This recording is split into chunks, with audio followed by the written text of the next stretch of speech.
के 11:52 तेज बारिश लगातार हो रही थी। हाईवे पर दूर दूर तक कोई गाड़ी दिखाई नहीं दे रही थी। रोहन अपनी कार से घर लौट रहा था। तभी अचानक उसकी कार झटके खाने लगी और कुछ ही सेकंड बाद बंद हो गई। यार, अभी बंद होना था।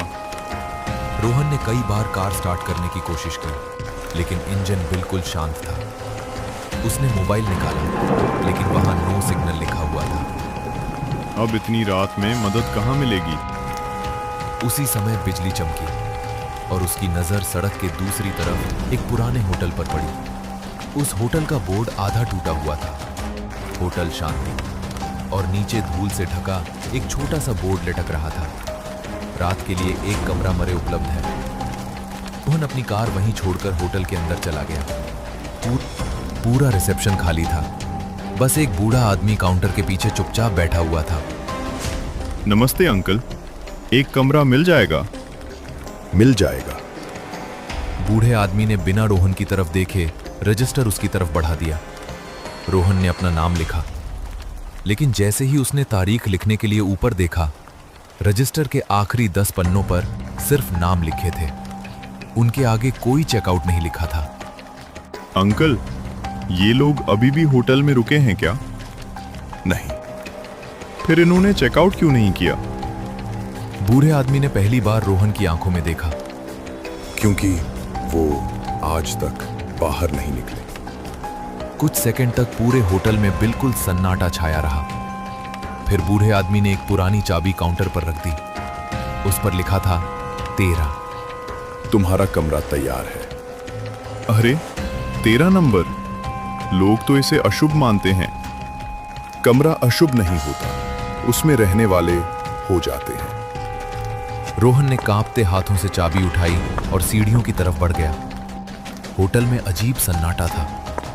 हर कदम की आवाज पूरे होटल में गूंज रही थी। जैसे ही वो पहली मंजिल पर पहुंचा, उसे एहसास हुआ वहां कमरा नंबर 12 था और उसके बाद सीधे कमरा नंबर 14। अरे, 13 नंबर का कमरा कहाँ है? रोहन नीचे वापस आया, लेकिन रिसेप्शन खाली था। वो बूढ़ा मैनेजर अचानक गायब हो चुका था।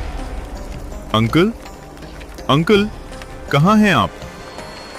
तभी उसके हाथ में पकड़ी चाबी अपने आप गर्म होने लगी। उस पर लिखा 13 चमकने लगा और सामने की दीवार धीरे धीरे खिसकने लगी। दीवार के पीछे एक पुराना लकड़ी का दरवाजा था, जिस पर लिखा था रूम 13। दरवाजा अपने आप खुल गया। अंदर पूरा कमरा धूल से भरा था, लेकिन बिस्तर बिल्कुल साफ था, मानो कोई अभी अभी वहां से उठा हो। रोहन जैसे ही अंदर गया, दरवाजा अपने आप बंद हो गया। उसने तुरंत हैंडल पकड़ा, लेकिन अब वो खुल ही नहीं रहा था। दरवाजा खोलो, कोई है बाहर। अचानक कमरे के कोने से किसी की धीमी आवाज आई। तुम देर से आए, हम तुम्हारा इंतजार कर रहे थे। रोहन ने धीरे धीरे पीछे मुड़कर देखा। कमरे में एक नहीं, 2 नहीं, बल्कि दर्जनों लोग खड़े थे। उनके वही चेहरे जो होटल के रजिस्टर में दर्ज थे। सभी चुपचाप सिर्फ रोहन को देख रहे थे। उन सब के बीच वही बूढ़ा मैनेजर भी खड़ा था, लेकिन अब उसकी आंखें पूरी तरह काली थीं। ये होटल मेहमानों को कमरा नहीं देता, अपना परिवार बढ़ाता है।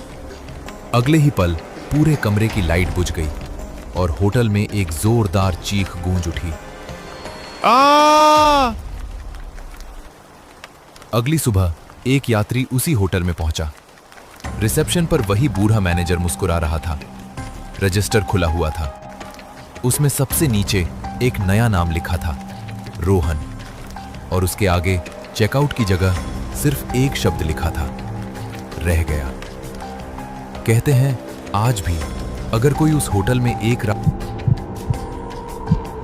अगर आपको ऐसी ही दिल दहला देने वाली कहानियां पसंद हैं, तो अभी स्कैरी टेल्स टाउन को सब्सक्राइब करें।